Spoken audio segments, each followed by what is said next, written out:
hanging bridge. So, kung trip nyo yung mga ganyan, pwede nyo itry dito yan. Of course guys, sa dulo ng ating vlog, bibigyan ulit natin sila ng camp review based sa 5 categories. So number 1, of course, accessibility, security, price value, signal, at last is comfort room check. So stay kayo, panoorin nyo mamaya kung ano ang score ng ating campsite na pupuntahan. Hi guys, good morning. So tayo ay magka-camping ulit ngayong araw. So welcome sa episode 6. So malapit lang tayo ulit, dito lang tayo sa May Kawayan. So tayo ay magka-camping sa Green Country Farm Resort, May Kawayan, Bulacan. Let's go!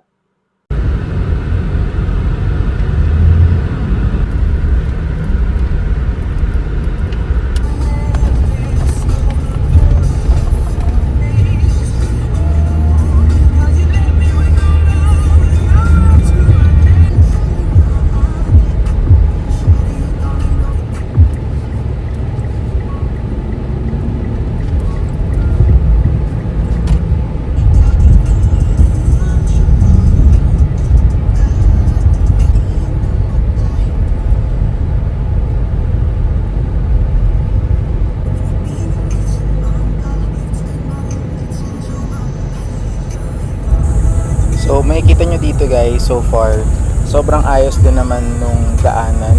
Wala talaga kayong dadaanan na lubak-lubak. Tapos maluwag din yung kalsada sa part na to. So kahit anong klaseng sasakyan yung dala nyo, hindi kayo mahihirapan papunta dito.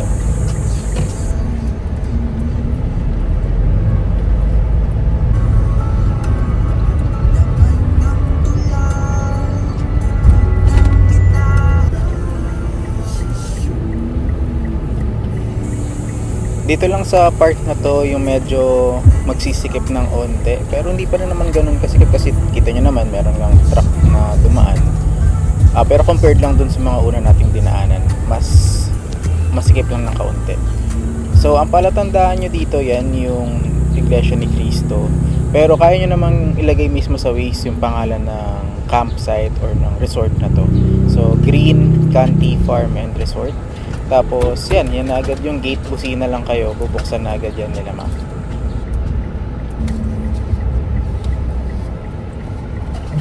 So pagdating nyo dito, most likely ang bubungad ay sila mamagad. So ang payment as per ma'am or as per our experience, basta hanap muna kayo ng mismong spot ninyo, tapos pupuntahan na lang kayo nila ma'am, doon na kayo magbabayad.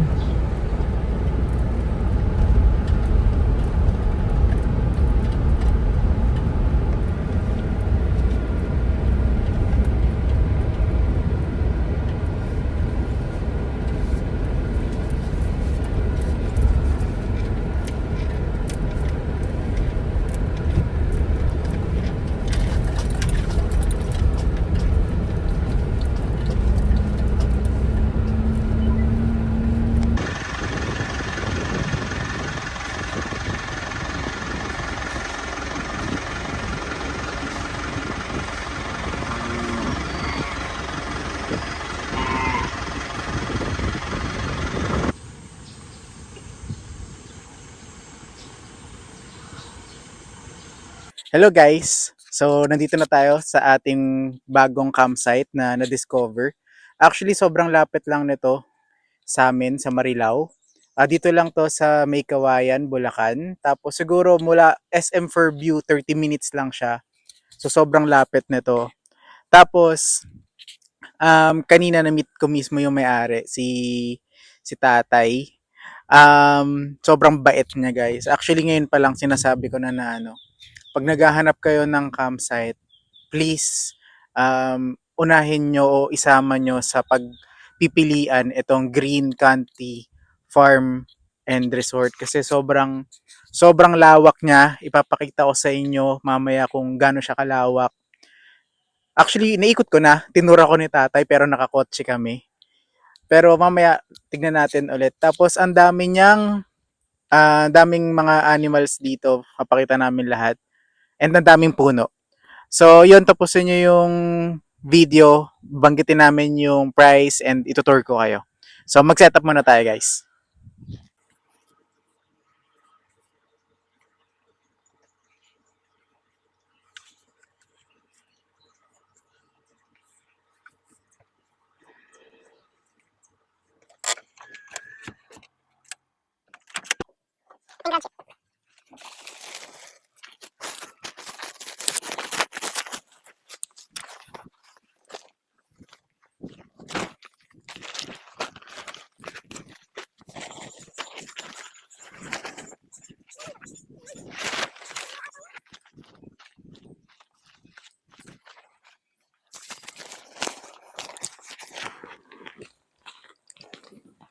Sumabit.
Hi guys, so tapos na tayo mag-set up. So nagamit na natin ngayon yung ating car owning. So ang next natin gagawin, ipapakita ko sa inyo yung water supply. Saka tingnan na rin natin yung CR dito sa campsite. So guys, punta tayo ngayon dito sa kanilang water supply. Yan. Guys, sabi ko sa inyo, sobrang lawak nito. So try natin siyang ikutin mamaya. Dito, marami kang kuhanan ng tubig. Yan, no? Pero dito kasi syempre matagal na tong lugar na to. So yung iba na sa bakal nangangalawang pero normal naman yan. Tingnan natin kung may tubig. Yan. Sige, isa-isayin natin yan guys.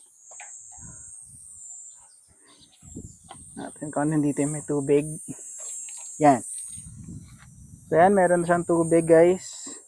Malakas naman. Ito meron din to.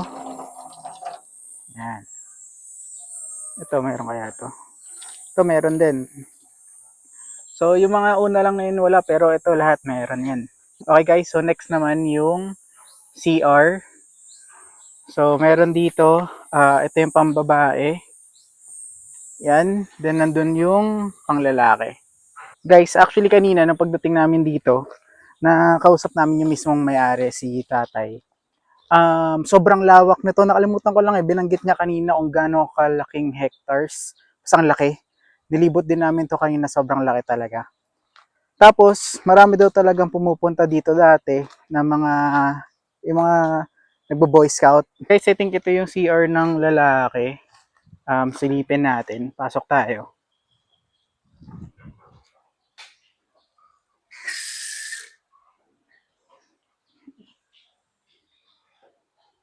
So yan, yun yung CR guys. So guys, actually marami dito cubicle. Yan, sunod-sunod. So, tingnan natin yung supply ng tubig dito. Mukhang meron naman kasi may tumutulo. Medyo malakas. Tapos yun yung CR, wala lang bidet. So, siguro kailangan lang ng kaunting linis. Pero overall, okay naman siya para sa campsite. So, tingnan natin guys naman yung sa pambabae. Tingnan muna natin, syempre, kung walang tao. Tao po. Tao po. Okay, mukhang wala naman guys. So, ito yung sa pambabae yata to. So, same lang naman yung CR. Yan. So, puro cubicle din siya. So, yun guys, napakita ko na sa inyo yung water supply, saka yung CR. So far, ang masasabi natin, okay naman siya, may tubig, which is importante. Yung sa CR, sobrang laki kasi nito, tas hindi na masyadong napupuntahan. Kumbaga meron pumupunta pa ilan-ilan, pero hindi sobrang crowded. So, plus din yun. So, yun, onting linis lang sa CR, pero goods pa rin siya. Tas ang daming ngang hayop na nandito. May mga kambing, may mga baka, may kabayo. So, kung gusto nyo tahimik na lugar, ito talaga yun. So guys, ikutin natin to mamaya-maya. Pero maglalakad-lakad na tayo ngayon. Meron ditong palaisdaan. Sabi ni tatay may mga tilapia daw dito. So lalakarin natin siya ngayon. Pero habang naglalakad tayo, nakikita nyo 'di ba na ang daming shade, kumbaga di ako naiaarawan. 2:30 pa lang guys. Pero kumbaga ang daming puno. Ang maganda dito, kung magkakam kayo, since sobrang laki niya, maliit yung chance meron kayong makakatabi. Tapos, ang yun nga, ang daming shade. Kumbaga hindi ganun kainit. So, punta na tayo dun sa parang palaisdaan. So guys, yan, naglalakad tayo. Actually, nandito na yung palaisdaan. Yan na yun, no? Yan. Medyo gantong oras, dahil nga may kawayan lang ito, medyo malapit tayo sa daanan. Medyo may ingay ng kaunti. Pero ngayon lang yan, mamaya wala na yan, sure ako. Kasi may kawayan to eh. Ito na, pakita ko sa inyo yung view nung palaisdaan. Yan guys, so ayan yung palaisdaan. Ang lawak talaga nyo. Meron daw kayong mauhuli talaga dyan na tilapia. Ako kasi wala akong pamingwit, so di naman ako talaga nangingisda, so di ko alam paano manghuli. So di natin matatry, pero as per tatay, meron daw talaga dyan. So guys, tignan nyo, lilim na naman siya. So, ang luwag din ito dito pwede kayo maglagay ng tent nyo. Dito feeling ko di kayo maaarawan kahit buong araw. Sobrang shaded ng puno yung area. So, okay mag-camp dito, presko. Pakita ko sa inyo yung puno.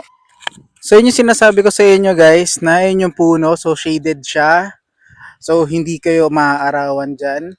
Pero katulad ng binanggit ko, gantong oras, sabi rin naman ni tatay, syempre may pasok gantong oras. Meron kasi siyang katabi na parang pinapatag. So yan, makikita nyo, ngayon meron dyang yan, parang gumagawa. Pero hanggang alas 5 lang naman daw yan. Kasi nga, may pasok. Pero mamayang gabi, wala na yan. So kung dito kayo pupesto, sa sinasabi kong shaded, okay lang siya.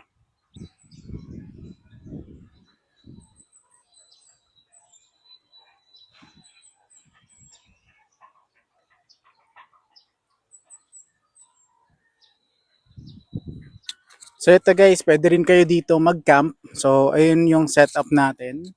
Pakita ko lang. So ayun yung setup natin guys. So dito lang, meron ulit dito. So pwede kayo maglagay ng tent dyan. Yan. Ang lawak, 'di ba? Sobrang lawak ng pwede nyo lagyan ng tent nyo. Guys, sobrang sobrang peaceful talaga sa lugar na to. Kaya kapag naghanap kayo ng campsite, isama nyo talaga to sa listahan nyo. And guys, so ngayon time check, ano oras ba?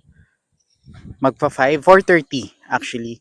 So gagawin natin, mag-iikot-ikot tayo ngayon. Puntahan natin ang kanilang sari-sari store at meron kasing swimming pool dito. So tingnan natin kung pwede tayong mag-swimming.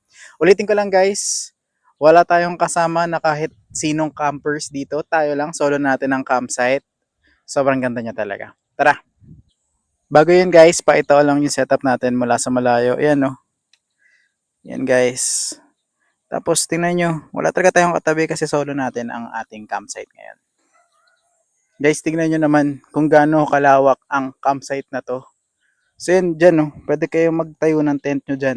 Dyan, pwede rin kayong magtayo ng tent nyo dyan. Tapos dyan guys, pwede rin kayong mag-set up ng tent nyo dyan. Sobrang lawak. So guys, nag-iikot-ikot tayo ngayon. Biglang nakita ko lang to. Gundo. Gundo. Tapos, kung meron pala kayong mga kasamang bata, syempre, pinakita ko naman na sobrang lawak niya na. So, meron talaga silang mga tatakbuhan. Meron din ditong parang mini playground. Yan, mga siso. Yan. So, meron din talaga silang pwedeng gawin. Tapos sa mga mahilig mag-basketball dyan, meron din silang court dito. Dala na lang siguro kayo sarili yung bola. Guys, ito yung sari-sari store dito. So, yan. Kung meron kayong mga kailangan ng mga basic, meron na rin dito. Guys, ito na rin yung kanilang swimming pool. So, I think kapag nag-camp kayo dito, pwede na rin kayong mag-swimming dyan. So guys, so nakikita nyo yung nasa likod ko. So kunwari, medyo naghanap din kayo ng events place tapos gusto nyo mag-camp. So ito, para siyang pavilion. So pwede nyo siyang rentahan yan parehas. So ikot pa tayo sa iba. Tapos guys, kapag kunwari gusto nyong matulog lang ng 12 hours overnight, ganyan, tapos ayaw nyo mag-camp, gusto nyong matulog sa normal na room, yan, yung mga nasa ano ngayon, pinapakita kong sa video, yan yung pwede nyong rentahan. 1,812 hours na yun. Tapos, one bed yun. So, I assume na good for two persons. So guys, nandito naman tayo sa kabilang side. Sabi ko sa inyo, sobrang lawak talaga nito. So yung mga pinakita ko kanina, other side lang yun. So ito, isang side ulit to. So dito parang maraming activities. So tingnan natin. Yun guys, so nakikita nyo sa likod ko, meron ditong parang activities. So merong hanging bridge. Siyempre, di ko itatry yan kasi baka malaglag ako dyan, nakakatakot. Pero sa mga gusto ng adventure, pwede nyo try yan. So yan guys, yung hanging bridge. So kung trip nyo yung mga ganyan, pwede nyo itry dito yan. So guys, meron pang wall climbing dito. So syempre, di natin itatry kasi di natin kaya to guys. Pero, pa to. So, kung gusto niyo mag-wall climbing, punta kayo dito. So, guys, ngayon ay April, 'di ba? Month of April ngayon, so medyo mainit. Pero tingnan niyo yung nasa likod ko, ang tataas ng puno. Medyo nafe-feel ko na ano eh. Yung itsura niya lang medyo Baguio type yung itsura niya. Siguro pag bare month, siguro ganun din yung lamig dito. Kasi sabi ni tatay kanina sa ni ma'am, malamig daw talaga dito pag bare months. So yan guys, meron pang mga iba't ibang activity dito. Tulad yan, pag gusto nyong mag-camping or yung mga may mga bata kayong kasama, yan, ganyan yan. Yan. So maganda talaga dito guys. So guys, meron ding monkey bar dito. Marami talagang activities dito. So gusto nyo daw i-try.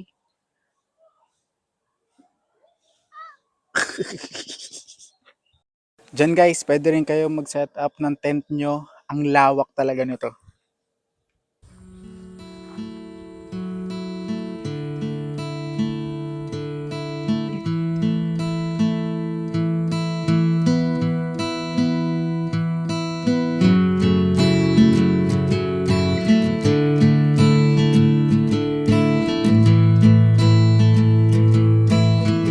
Excellent on the track.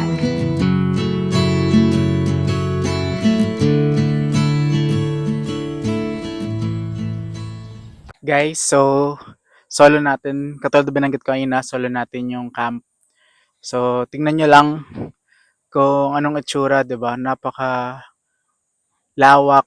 Ang sarap sa mata tignan na ano, puro green, yung hindi building, hindi kung ano-ano, yung green lang. So, tas rinig na rinig niyo yung mga kuliglig, yung mga huni ng ibon. So, sobrang sobrang relaxing sa camp na to. So guys, time check. Ito tayo ay 6:15 na, no? So ang gagawin lang natin ngayon, magluluto tayo ng dinner. Kakain tayo ng dinner, tapos siguro manonood tayo ng One Piece para matuloy-tuloy na natin yung episode. So, ang dinner natin ngayong gabi ay magsasamgyup tayo, tapos magluluto tayo ng adobong baboy na merong sitaw. So guys, nagluluto na kami ng dinner. So, ulitin ko lang ang dinner ay samgyup tapos adobong baboy na merong sitaw. Pero bago yon, since niluluto pa yon, pakita ko lang ulit sa inyo yung setup natin. Nilagay na natin yung mga ilaw-ilaw. So, ikutan natin guys. So, ito yung fairy lights na binili namin na solar. Yan din yung mga nakaraang video, yan naman yun. So, yan purely aesthetic lang siya. Kumbaga, hindi talaga siya nakakatulong sa liwanag. Pero aesthetic. Ngayon, yung nilagay ulit natin dito sa sa tent natin. Ulit, ang tent natin ay mountain hiker na inflatable. So, yung ating fairy lights na merong battery. So, tatlong double A's na battery yan. So, para makatipid din, ang ginagamit na natin dyan, yung rechargeable, syempre. Tapos, punta natin. So, meron din tayong, of course, yung mga camping lights natin. Yan. Tapos, ipakita ko lang ulit sa inyo, highlight ko lang yung ilaw nating malakas. Yan, tingnan nyo naman kung gaano kalakas yung buga ng ilaw na yan. So, sobrang useful niyan. Tapos, solar powered din yan. So, charge nyo lang ng umaga, only na yan. Good morning guys. So, agising lang natin. Pagkagising natin ngayon, nagpainit tayo ng tubig, inom lang tayo ng Swiss Miss. Tapos maya onte luto tayo ng breakfast. Tapos, yun na uwi rin tayo agad. Maganda lang dito, malapit lang sa bahay, so hindi masyadong matagal ang biyahe. Time check guys, magna 9:30 na. Pero tingnan nyo naman kung gaano ka shaded yung lugar natin. Syempre meron tayong canopy. Pero ayun shaded pa rin guys. Hindi ganun kainit. Tapos ayun yung mga kambing nila tatay.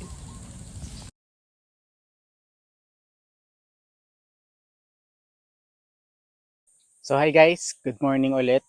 So update ko lang kayo sa na-feel namin kagabi nung natutulog dito. So number one, since yun nga April na ngayon, so medyo may kainitan.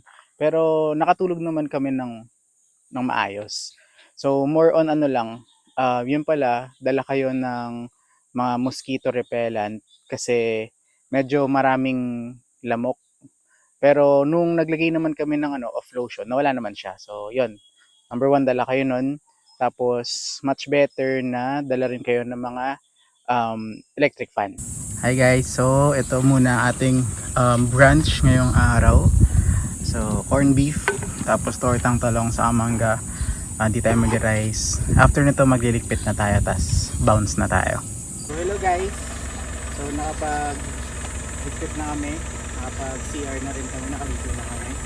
So, okay, back na tayo sa pag-rate or camp review natin. So, anong score ng Green Country Resort, Farm and Resort.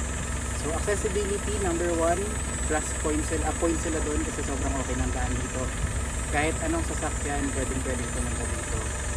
Security, gated sila, so walang concern pagdating doon. Tapos, taga dito lang yung mga bantay, so yun, may kasama kayo dito. Price value sa worth na 350 pesos, sobrang, for me, worth it siya. Kasi, medyo tahimik naman, tas maraming puno, saka maraming shade. Number 4, signal. May signal dito guys. Naka-nood pa nga ako ng Netflix, so okay na okay yun. So 4 points na. Pagdating siguro sa comfort room check, medyo siguro kailangan pa ng konting linis. So ayun siguro yung room for improvement. Though may CR dito, pero yun nga, lininisan lang ng kaunti pa. So ang overall score ng camp na to is 4 out of 5. So definitely marirecommend ko ulit sa inyo. I-highlight ko lang na better na pumunta kayo dito ng weekdays hanggang Saturday. Kasi kapag Sunday merong mga nag-airsoft. So yun guys, so thank you. See you sa susunod natin na camp.